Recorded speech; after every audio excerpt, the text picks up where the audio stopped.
Hello everyone, चलिए हम लोग देखने वाले हैं आज क्वाड्रेटिक इक्वेशन का क्लास नंबर 1।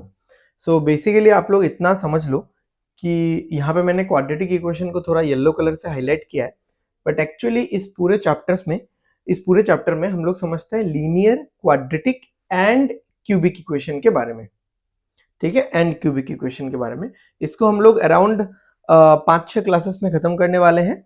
सो आज पहला क्लास है, तो आज हम लोग कुछ भी क्वेश्चंस वगैरह सॉल्व नहीं करेंगे, बस जो बेसिक बेसिक चीजें हैं, बेसिक जो एस्पेक्ट्स हैं, तो वो सारी चीजें हम लोग देखेंगे एंड उसमें हमको एकदम स्ट्रांग होना है सो दैट नेक्स्ट क्लास या नेक्स्ट टू नेक्स्ट क्लास हमको बहुत इजी लगे।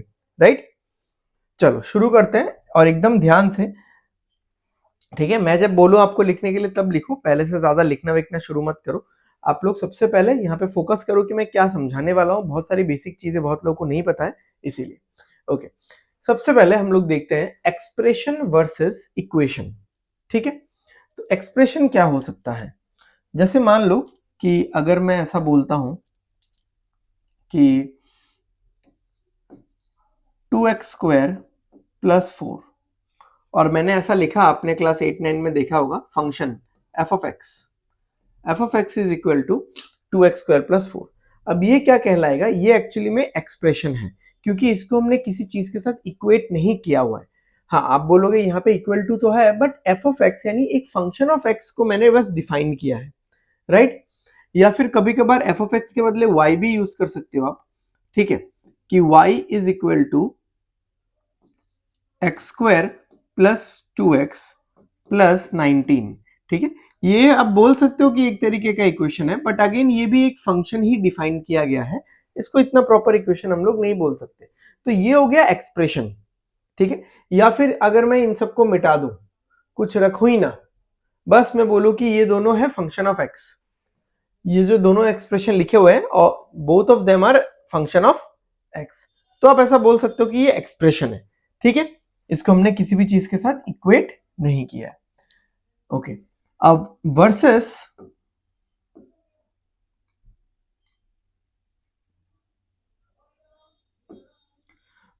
इक्वेशन अगर मैं लूं 5x² + 7x + 16 = 0, या फिर 2x² + 9x + 21 = 36। अब ये दोनों में क्या है, मैंने ये जो एक्सप्रेशन है इसको किसी एक पर्टिकुलर वैल्यू के साथ इक्वेट करा हुआ है, इसीलिए इसको आप क्या मान सकते हो? इसको आप इक्वेशन मान सकते हो या इक्वेशन बोलोगे इसको। ठीक है, इतना समझ में आ गया। अब यहाँ पे मैंने y वगैरह यूज नहीं किया, यहाँ पे तो y यूज किया, यहाँ पे भी कर सकते हो आप, ऐसी कोई बड़ी बात नहीं है कि x² + 2y = 17। ठीक है, तो एक्चुअली क्या है, जो x और y है, यहाँ पे क्या कहलाएंगे? यहाँ पे वेरिएबल्स कहलाएंगे, क्योंकि ये दोनों क्या है, वेरी कर रहे हैं। ठीक है, वेरी कर रहे हैं। और भी बहुत सारी चीजें हैं, जैसे अगर मैं बोलूं कि x के लिए ये 2 क्या काम कर रहा है, तो x का जो ये 2 है, ये है कोएफिशिएंट यानी x के साथ कोई नंबर जो बैठ रहा है उसका दोस्त, उसको कोएफिशिएंट बोलेंगे। ये क्या है, यहाँ पे तो x ही नहीं है, तो ये है कांस्टेंट नंबर। राइट, अच्छा, और ये क्या है, यहाँ पे x² के साथ तो कुछ भी नंबर नहीं है, तो x² के साथ कुछ भी नंबर नहीं है, तो इसको आप 1 मान सकते हो, यानी x² का कोफिशिएंट क्या हो जाएगा? 1 हो जाएगा। ठीक है, ये सब बहुत बेसिक एस्पेक्ट्स है जिनको हमको जानना चाहिए, पता होना चाहिए, सो दैट हम लोग किसी भी क्वेश्चन को इजीली सॉल्व कर पाए। राइट, ओके, आगे बढ़ते हैं। Type of equation. ओके, अब टाइप ऑफ इक्वेशन में हम लोग सबसे पहले देखेंगे यहाँ पे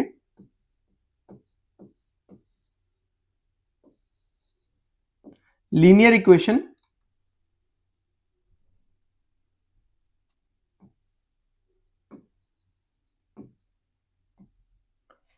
फिर क्वाड्रेटिक इक्वेशन,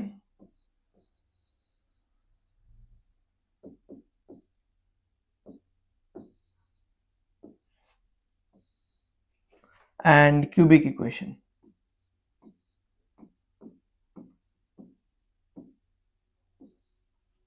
ठीक है, अब लीनियर इक्वेशन क्या है समझ लो आप लोग अच्छे से। x is equal to x plus Y is equal to 10 या 2x plus 10 is equal to 15। ठीक है, इस तरीके से। तो ये सब लीनियर इक्वेशन है जहां पे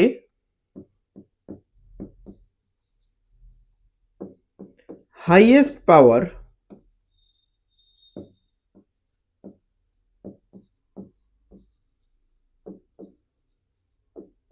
of the variable is equal to 1। कोई भी वेरिएबल हो, x हो, y हो, z हो, कोई भी हो, हाईएस्ट पावर ऑफ वेरिएबल क्या रहेगा? हमेशा 1 रहेगा। क्वाड्रेटिक में ऐसा नहीं है। X square plus 2x plus 1 equals to 0 या X square plus 2y square, X square plus Y square plus 11 equal to 15। ठीक है, तो यहां पे क्या है एक्चुअली, यहां पे हाईएस्ट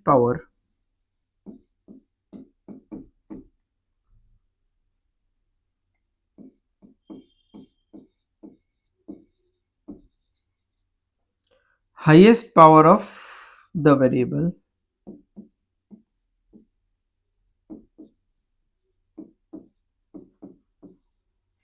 इक्वल टू 2। ठीक है, highest power of the variable is equal to 2। Next cubic equation. Cubic equation में क्या होगा? X cube plus Y cube plus, जैसे 5x cube plus Y cube plus 17 is equal to 0, या फिर Y cube plus 10x plus 15 equal to 35y। ठीक है, अब यहां पे देखो जो हाईएस्ट पावर ऑफ वेरिएबल है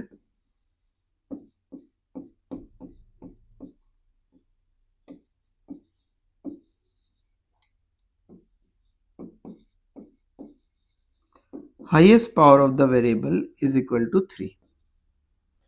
तो ये है type of equations, linear equation, quadratic equation और क्यूबिक इक्वेशन। आपके लिए मैंने इलेबोरेट कर दिया। राइट, समझ में आ गया ये वाला? चलो आगे बढ़े हम लोग। क्या अभी यहां पे कुछ खास लिखने का है नहीं, ठीक है, बस समझते चलो। जहां पे लिखने का होगा मैं बोलूंगा कि आप लोग लिख लो। नेक्स्ट है टाइप ऑफ लीनियर इक्वेशन। अब टाइप ऑफ लीनियर इक्वेशन यानी देखो, लीनियर इक्वेशन हमने तो पढ़ लिया कि जिसमें पावर 1 होगा, हाईएस्ट पावर 1 होगा, उसको लीनियर इक्वेशन बोलेंगे। अब जैसे इस इक्वेशन और इस इक्वेशन में क्या अंतर है? इसमें हाईएस्ट पावर 1 है वेरिएबल का, इसमें भी वेरिएबल का हाईएस्ट पावर 1 है, बट इसमें 2 वेरिएबल है, इसमें एक वेरिएबल है। तो इसी तरीके से हम लोग डिफरेंशिएट कर पाएंगे कि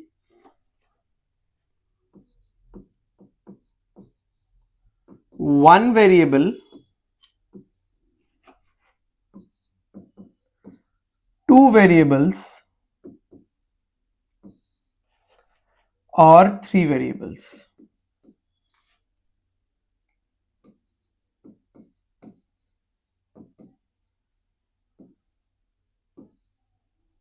ठीक है, समझ में आ गया? क्लियर है? तो वन वेरिएबल जैसे मान लो यही मैंने बोल दिया कि x प्लस 10 इक्वल टू 15 या 7x plus 19x is equal to 22। ठीक है, टू वेरिएबल्स जैसे हो गया कि 5x plus 7y plus 10 equal to 0, या फिर 7x 17x plus 21y is equal to 83। ठीक है, तो यहां पे भी हाईएस्ट पावर 1 है, यहां पे भी हाईएस्ट पावर 1 है, यहां पे भी अभी हाईएस्ट पावर 1 ही रहेगा। बट बात यह है कि यहाँ पे एक वेरिएबल था, यहाँ पे 2 वेरिएबल है। ठीक है, यहाँ पे 3 वेरिएबल रहेगा। ये सब हमने क्लास 8, 9, 10 में पढ़ा हुआ है। तो x plus 2y plus z plus 18 is equal to 0, या फिर 7x plus 13y plus 11z is equal to 23। ठीक है, समझ में आ गया? यहां पे भी हाईएस्ट पावर 1 है बट वेरिएबल्स 3 है। ओके,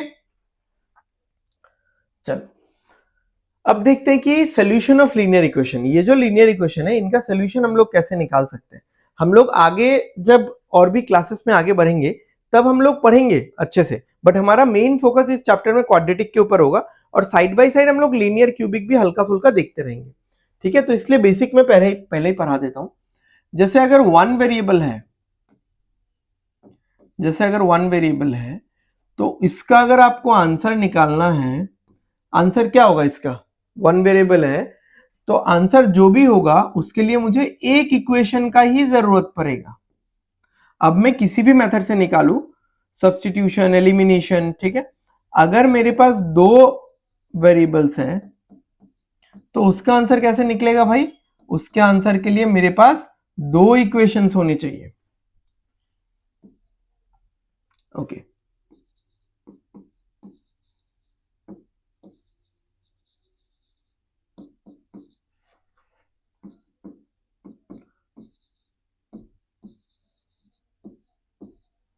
और अगर थ्री वेरिएबल्स हैं तो इन किसका आंसर सॉल्व करने के लिए हमारे पास तीन इक्वेशंस होने चाहिए। आप एलिमिनेशन, सब्स्टिट्यूशन या फिर जो भी है क्रॉस प्रोडक्ट, ठीक है, आप जैसे भी सॉल्व कर सकते हो, बट इतना सा बेयर मिनिमम हमारे पास होना ही चाहिए। ठीक है, समझ में आ गया? ओके, अब धीरे धीरे हम लोग देखते हैं कि जो सोल्यूशन ऑफ लीनियर इक्वेशंस हैं उसको हम लोग कैसे क्लासिफाई कर सकते हैं। देखो, अगर मैं दो इक्वेशंस लेता हूं आपके सामने, अगर मैं आपके सामने दो इक्वेशंस लेता हूं तो दो इक्वेशंस क्या क्या हो सकता है,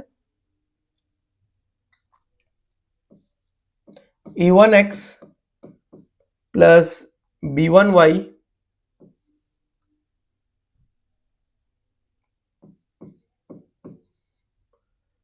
is equal to c1,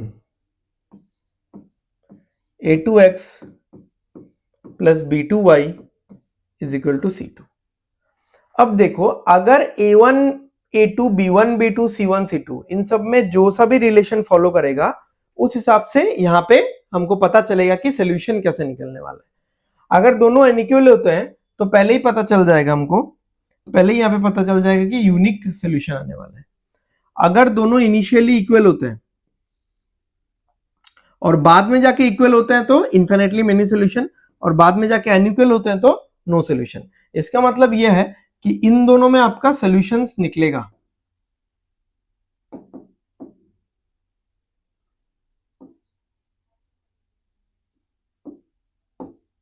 solutions रहेगा, मैंने ऐसा बोल दिया आपको, ठीक है, सोल्यूशंस रहेगा।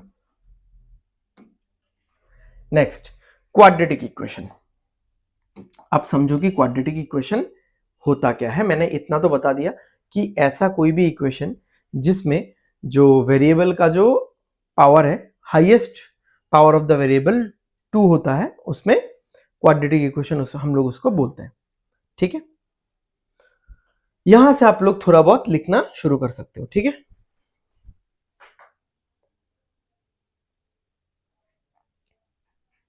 चलो, जैसे देखो, मैं अगर ऐसा बोलता हूं, अच्छा पहले ना क्वाड्रेटिक इक्वेशन का एक स्टैंडर्ड फॉर्मेट देख लेते हैं। स्टैंडर्ड फॉर्मेट क्या है, ax square plus bx plus c equals to 0। अब ये a क्या है, ये x स्क्वायर का कोफिशिएंट है, दोस्त है। b क्या है, ये x का कोफिशिएंट है, दोस्त है। c क्या है, कांस्टेंट है, यानी नंबर है, नॉर्मल। ठीक है, नंबर नहीं भी हो सकता है कभी कभार, वेरिएबल मतलब इसको अननोन भी रखा जा सकता है। ओके, तो जैसे मैंने ये लिया कि 2x square plus 5x plus 10 equals to 0। अब यहां पे अगर आप को मैं पूछूं कि a कितना है, यानी x स्क्वायर का साथी 2, b कितना है यानी x का साथी 5, और कांस्टेंट कितना है 10। ठीक है, अच्छा next, 7x square minus 17x plus 70। अब यहां पे अगर मैं पूछूं कि a कितना है, आप बोलोगे 7, b कितना है, आप बोलोगे माइनस 17, क्योंकि देखो b यहां पे तो प्लस में था, स्टैंडर्ड जो था इसमें भी प्लस में था, तो प्लस पहले से यहां पे है, तो अगर यहां पे माइनस है तो यहां पे माइनस देना पड़ेगा फिर। नेक्स्ट, सी जो कांस्टेंट है वो कितना है, 70। ठीक है, क्वाड्रेटिक इक्वेशन का बेसिक स्ट्रक्चर पता चल गया आप सभी को। अब धीरे धीरे हम लोग आगे बढ़ते हैं। एसओआर, पीओआर एंड डीओआर मतलब क्या है, सम ऑफ द रूट्स और प्रोडक्ट ऑफ द रूट्स और डिफरेंस ऑफ द रूट्स। अब रूट्स क्या है, रूट्स एक्चुअली क्या है, सॉल्यूशंस है।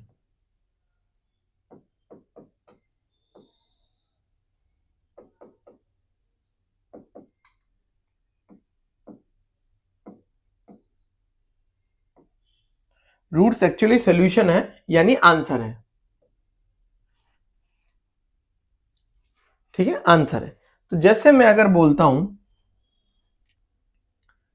कि ax square plus bx plus c equals to 0। अब क्योंकि ये क्वाड्रेटिक इक्वेशन है और इसका वेरिएबल का हाईएस्ट पावर 2 है, तो इसका आंसर भी क्या होगा, दो वेरिएबल दो निकलेगा इसका।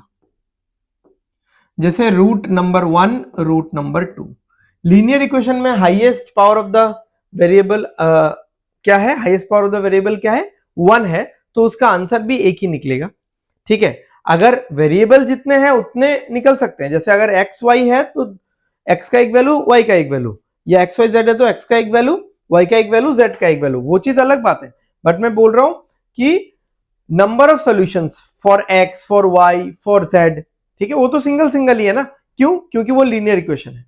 अब यहां पे क्या है, यहां पे एक्स वाला इक्वेशन में मैं लिखूंगा, बट इसमें देखना, इसमें दो आंसर निकलेगा। क्यों, क्योंकि ये क्वाड्रेटिक इक्वेशन है, राइट।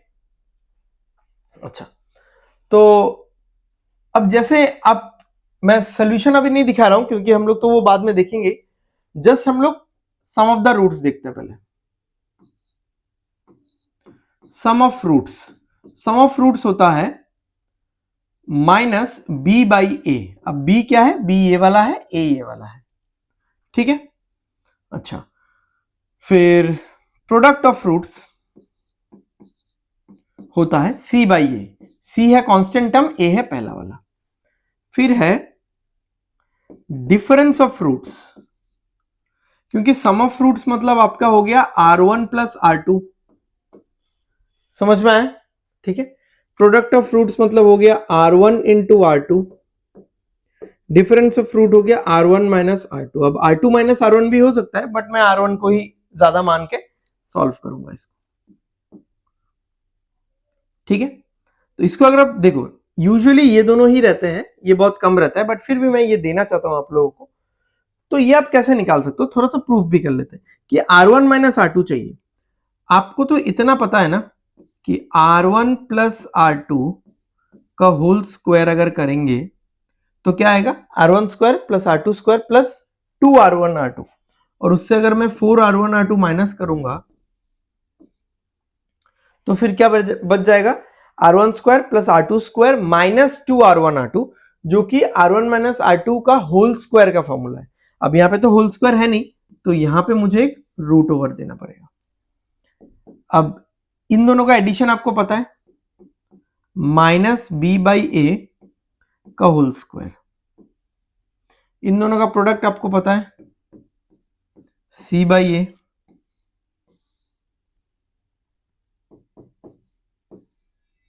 अब यहां पे क्या हो रहा है, B square minus 4AC divided by A square. तो ये ऐसा कुछ आ रहा है, root over B square minus 4AC divided by A. ठीक है, अब ये जो बी स्क्वायर माइनस 4AC है, एक्चुअली में इसको क्या बोला जाता है, प्लस माइनस डाल सकते हो, इसको डी बोला जाता है, डिस्क्रिमिनेंट। इसके बारे में हम लोग बाद में डिस्कस करें। ठीक है, plus minus root over of D divided by A. तो डी क्या है, डी है root over of B square minus 4AC, जिसको डिस्क्रिमिनेंट बोला जाता है, राइट।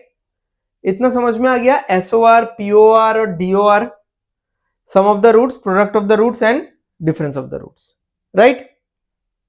चलो अब equations using SOR and POR कैसे हो सकता है? माइनस एसओआर एक्स लगेगा प्लस पीओआर। क्वाड्रेटिक इक्वेशन ऐसे बनाया जाता है with the use of SOR and POR. अब अगर मैं आपको ऐसा दे दूं,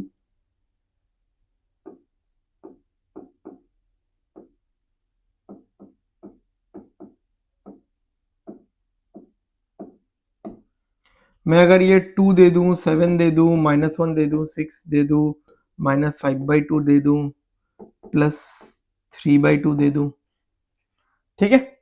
अब देखो एसओआर है, पीओआर है, इक्वेशन बनाओ। तो इक्वेशन कैसे बनेगा? x² -2x + 7 = 0। यहां पे कैसे बनेगा? x² -x + 6 = 0। इसमें क्या बनेगा? x² -+5/2x + 3/2 = 0। तो ओरिजिनल इक्वेशन तो ये बना। इसके बाद आप इसमें एक 2 मल्टीप्लाई कर सकते हो। आप 2 मल्टीप्लाई कर सकते हो, इसमें मल्टीप्लाई करके इसको ऐसे बना सकते हो x² प्लस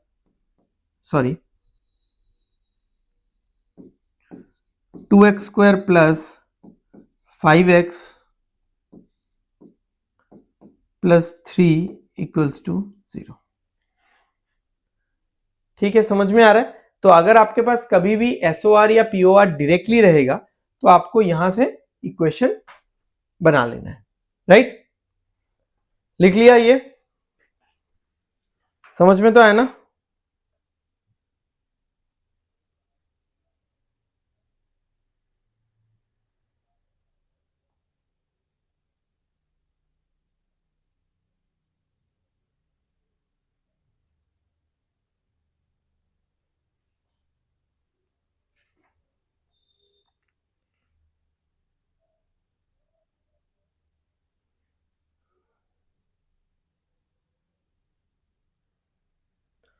चलो देखते हैं, आगे बढ़ते हैं। Meaning of root satisfying an equation. देखो अभी भी हमने ये नहीं निकाला है कि क्वाड्रेटिक इक्वेशन का जो रूट है वो निकालते कैसे हैं। वो हम लोग देखेंगे नेक्स्ट क्लास में, आराम से देखेंगे। बट रूट जब किसी इक्वेशन को सेटिस्फाई करता है, इसका मतलब क्या है? कैसे सेटिस्फाई करते हैं? इसका मैथमेटिकल मीनिंग क्या है? जैसे मैं अगर एक इक्वेशन लिखता हूं x² plus x² -7x plus 12 = 0। अब ये जो इक्वेशन है इसको सॉल्व वगैरह तो हम लोग कर लेंगे, वो मैं बाद में बताता हूं। अब इसका 2 रूट निकलेगा। r1 मान लो इसको 3, r2 इसको मान लो 4। अब ये जो दोनों रूट निकला, इसका मतलब क्या है? इसका मतलब ये है कि इन दोनों रूट्स को अगर मैं इस इक्वेशन पे बैठाता हूं तो इस इक्वेशन का वैल्यू 0 हो जाएगा। कितना हो जाएगा? 0। ठीक है, तो देखते हैं। तो एक बार हम लोग ये बैठाते हैं 3, कितना होगा? 3² 9 हो जाएगा, -7 × 3 + 12 कितना होगा? 21 - 21 = 0। ठीक है, अब r = 4, r2 जो है रूट नंबर 2 4 बिठाते हैं। करो करो यार, आप लोग भी करो, क्या ऐसे बैठे हुए हो? करो। 4² कितना होगा? 16 -7 × 4 28 + 12 कितना हो गया? 28 - 28 = 0। समझ में आया? इसका मतलब होता है रूट सेटिस्फाइंग एन इक्वेशन। यानी ये जो दोनों रूट है, इसको जब इक्वेशन में बैठाया, इस रूट ने इक्वेशन को सेटिस्फाई किया नहीं है। यानी अगर राइट हैंड साइड में 0 है तो लेफ्ट हैंड साइड में भी ये वाला वैल्यू बैठाने से 0 आ जाता है। ठीक है, discriminant and nature of fruits. अब देखो डी क्या है, मैंने बता दिया था कि डी डिस्क्रिमिनेंट है और डी का वैल्यू क्या है? b² - 4ac। ठीक है, अब जैसे ये जो d है, अगर d का वैल्यू ग्रेटर देन 0 आता है, यानी roots are real and unequal. अगर d का वैल्यू ग्रेटर इक्वल या इक्वल टू 0 आता है, roots are real and equal. ठीक है, रियल वैल्यू तो होगा ही, इक्वल भी होगा।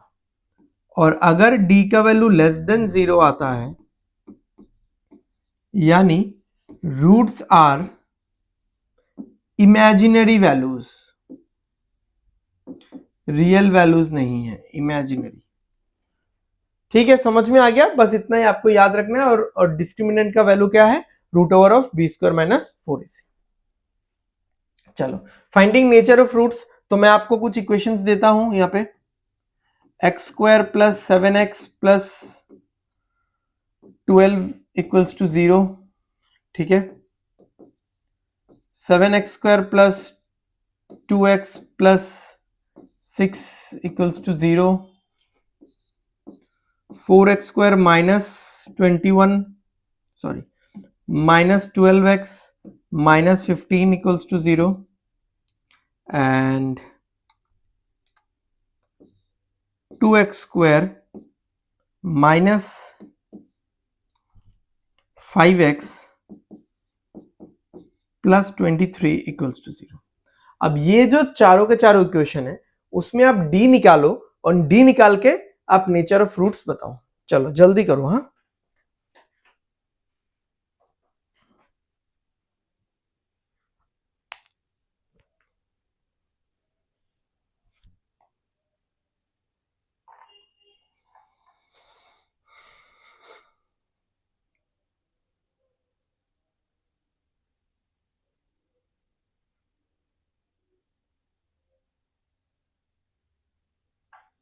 कर रहे हो? आई गेस एक दो हो चुका होगा। चलो बी स्क्वायर कितना होता है? रूट ओवर वगैरह छोड़ो। ठीक है, रूट ओवर वगैरह छोड़ो, क्योंकि यहां पे d एक्चुअली ये वाला वैल्यू है। हाँ, ये वाला वैल्यू अगर मैं बोलूं तो d है। ठीक है, यहां पे मैंने बता दिया था, मैंने वो रूट ओवर जल्दी जल्दी में दे दिया। ठीक है, यहां पे देखो root over of B square minus 4ac, तो रूट ओवर ऑफ d, यानी d का वैल्यू क्या है? ये ब्रैकेट आई मीन रूट के अंदर वाला वैल्यू है। ठीक है, चलो देखते हैं फिर आराम से। तो ये याद रखना, d का value is B square minus 4ac। अब देखो,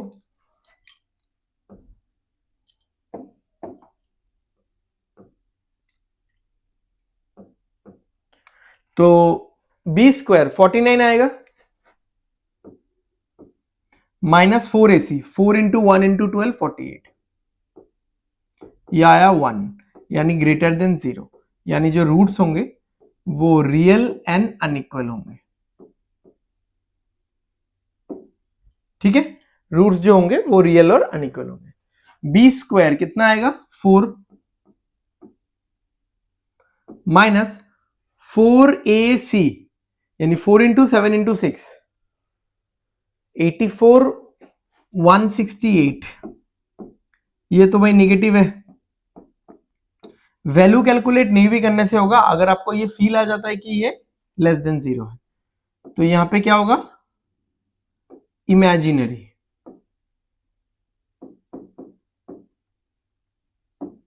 नेक्स्ट, बी स्क्वायर यानी 12 का स्क्वायर 144 माइनस 4ac, तो 4ac कितना होगा? 8 इंटू 15 सॉरी 4 इंटू 4 16, 16 इंटू 15 कितना होगा? 240, और माइनस प्लस कितना हो जाएगा भाई? यहां पे हो जाएगा 384, विच इज ग्रेटर देन 0, यानी क्या निकलेगा answer? Real and unequal. Next, B square जो कि 25 है, minus 4ac, 4 into 2 8, 8 into 8 into 23 कितना हो जाएगा भाई? 8 इंटू 23 हो जाएगा 184, है ना? 184 से अगर ये माइनस करोगे तो कितना आएगा? 18 से 2 गया तो 16, 15 आएगा।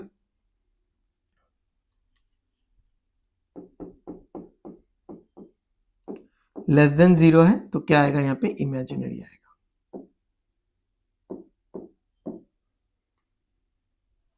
ठीक है, तो ऐसे करके आप निकाल सकते हो आराम से नेचर ऑफ द रूट्स। ठीक है, with the help of D, B square minus 4ac। चलो नेक्स्ट, क्यूबिक इक्वेशंस। अब क्यूबिक इक्वेशंस ऑलरेडी हम लोग डिस्कस कर चुके हैं। जैसे मैंने लिखा ax cube plus B X square plus C X plus D equals to 0। ये पूरा एक स्टैंडर्ड फॉर्मेट है क्यूबिक इक्वेशन का। एक्स क्यूब का यानी हाईएस्ट जो पावर होगा वेरिएबल का वो क्यूब होना चाहिए, 3 होना चाहिए। एक्स क्यूब का कोफिशिएंट a, एक्स स्क्वायर का कोफिशिएंट b, एक्स का कोफिशिएंट c और d है कांस्टेंट।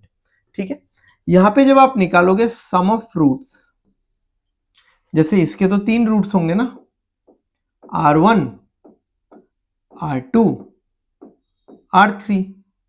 सम ऑफ रूट्स निकालोगे r1 plus r2 plus r3 तो क्या निकलेगा? Minus b by A. Sum of roots क्या निकलेगा भाई? r1 plus r2 plus r3 minus b by A. फिर प्रोडक्ट ऑफ रूट्स क्या होगा? d by A. ठीक है, माइनस d बाई ए। समझ में आ रहा है? अब देखो यहाँ पे थोड़ा सा चेंज है। हाँ, ये हो गया sum of roots minus b by A, बीच में एक स्किप कर दिया, c का तो कुछ अता पता नहीं है। प्रोडक्ट ऑफ रूट्स यानी r1 into r2 into r3 कितना हो गया? माइनस d बाई ए।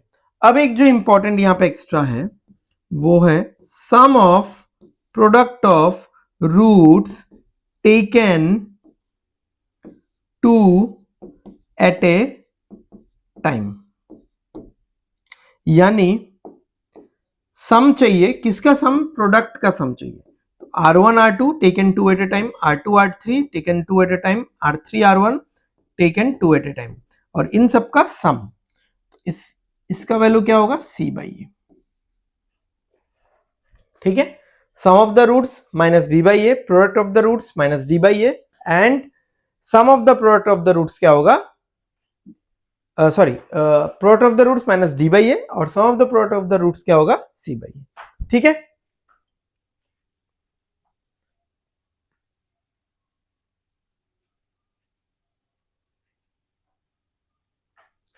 चलो अब क्योंकि इतना हो ही चुका है हम लोग का, एक लास्ट रिवीजन कर लेते हैं थोड़ा। एसओआर और पीओआर निकालते हैं जिसमें हम लोग माहिर ही है। ठीक है, क्वाड्रेटिक इक्वेशन के लिए minus B by A, C by A. ठीक है, और क्यूबिक इक्वेशन के लिए minus B by A, C by A और माइनस डी बाई ए। चलो यहाँ पे मिक्स्ड है। हाँ, मैं मिक्स्ड इक्वेशन दूंगा, जैसे पहला वाला मैंने बोला आपको, नंबर 1। ठीक है, ज्यादा नहीं, 3-4 इक्वेशंस देखेंगे। यहाँ पे हो जाएगा हमारा एसओआर और यहाँ पे आ जाएगा पीओआर।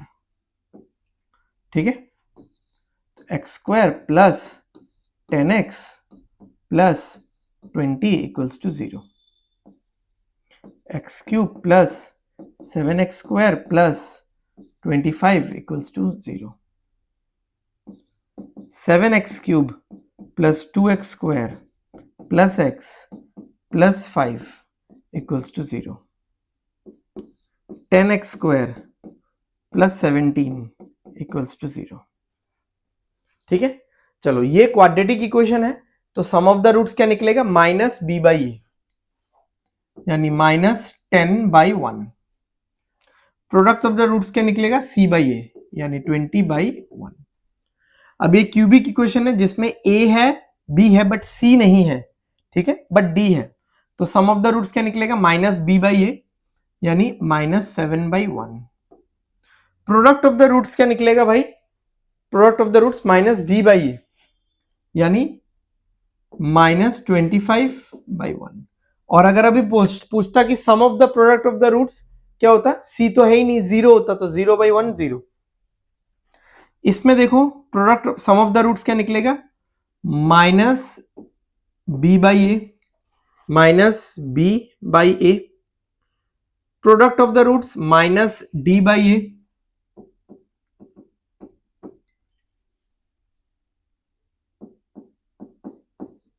और sum of the product of the roots क्या निकलेगा, सी यानी 1 सी बाई ए 1/7। ठीक है, ये देखो इसमें क्वाड्रेटिक इक्वेशन में ए है, बी गायब है और सी है। ठीक है, स्टैंडर्ड जो फॉर्मेट में है, तो sum of roots minus B by A, वो तो है ही नहीं, 0 है। Product of the root C by A यानी 17/10 होगा। ठीक है, समझ में आया? सो आई होप कि आप सभी को समझ में आया है आज का क्लास। आज का क्लास जाके एटलीस्ट 1-2 बार रिवाइज करना, जो लोग भूल चुके हो वो लोग तो 2 बार रिवाइज करना ही, बिकॉज नेक्स्ट क्लासेस से हम लोग क्वेश्चन सॉल्व करना शुरू करेंगे। अदरवाइज ये वाला क्लियर नहीं है तो बहुत दिक्कत होने वाला है। ठीक है, सो आज का क्लास हम लोग यहीं पे खत्म करते हैं, मिलते हैं हम लोग क्वाड्रेटिक इक्वेशन के अगले क्लास में। Thank you everyone.